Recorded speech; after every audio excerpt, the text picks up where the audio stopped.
You're listening to AI PRISM from Seoul Economic Daily. It's Tuesday, May 19. I'd like to share some thoughts about Front Page Daily. So imagine a stock market overheating so fast that emergency circuit breakers just slam shut. Yet on that exact same day, luxury car sales are surging over 40%. Right. Yeah, it sounds completely contradictory. Exactly.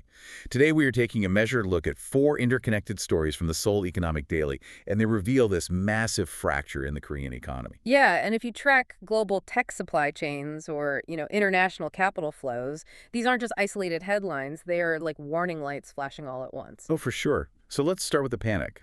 The KOSPI, Korea's main stock index, just swung wildly by 373 points in a single day. Which is a massive swing. Right. It's like watching a speeding engine abruptly overheat, forcing the system to activate a sidecar. And for those who don't know, a sidecar is a circuit breaker that temporarily halts program trading just to stop a total crash. Yes, but imagine that engine is overheating not because of a mechanical failure, but because of the weather outside. The catalyst wasn't even domestic. Right, really? Yeah, it was the U.S. 30-year Treasury yield breaking above 5%. When U.S. bonds pay that much, foreign capital just gets sucked right out of emerging markets like Korea. Which weakens the Korean won. Exactly. And that immediately drives up the cost of imported goods, sparking what local media calls triple high fears. So that's high interest rates, high inflation, and high exchange rates, which really squeezes everyday people, especially those using GNC, the traditional Korean system where you give a massive lump sum deposit to rent a home. Right. Those high rates make GNC's loans incredibly expensive.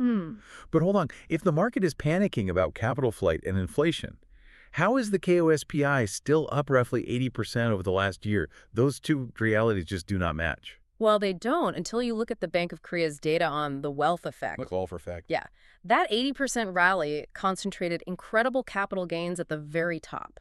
So while bond yields are signaling macroeconomic danger, upper-income households are insulating themselves. I mean, they're spending heavily. Oh, wow. So that explains the department stores seeing luxury sales jump nearly 40%. Yep. And imported car registrations surging 41.3%. That is wild. And, those wealthy consumers are the exact target audience driving billions of dollars into digital platforms right now. Oh, absolutely. Like, we're seeing an Uber and Naver consortium bidding for Baemin, the dominant Korean food delivery app.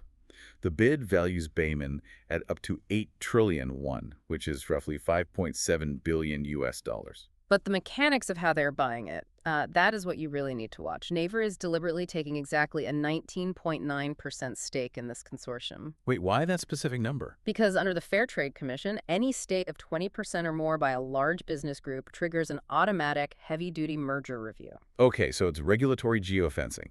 They aren't just like dodging a traffic camera by driving 1 mile under the speed limit. They are intentionally keeping their footprint artificially small to quietly assemble a monopoly without setting off government alarms. Precisely. And it serves Uber's broader ambition here. They want to combine Baemin's food delivery dominance with Kakao Mobility's ride-hailing network. So they're building an integrated super platform right under the government's nose. But, while foreign capital flows quietly into digital apps, the physical tech bedrock of the country is visibly cracking.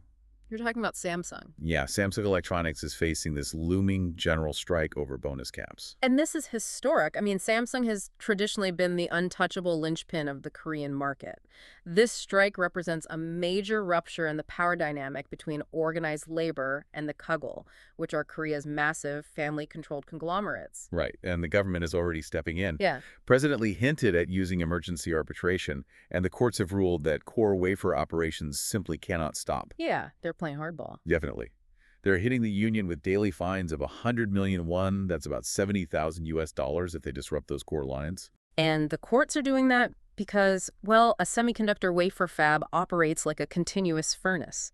If you shut down the machines, you don't just pause production, you ruin months of sensitive silicon processing. Oh, so the fines reflect the catastrophic cost of a sudden stop. Exactly. Which leaves you with a really critical question to consider. As foreign capital quietly targets Korea's tech platforms and a booming stock market insulates the wealthy, can the government maintain the fragile balance between industrial stability at home, labor rights, and the mounting pressures of a ruthless global market? That's today's AI PRISM, Front Page Daily. This episode was produced with AI assistance based on Seoul Economic Daily reporting and reviewed by a human editor. AI PRISM is a 1 IFRA award-winning series. We'll be back tomorrow. You've been listening to AI PRISM from Seoul Economic Daily.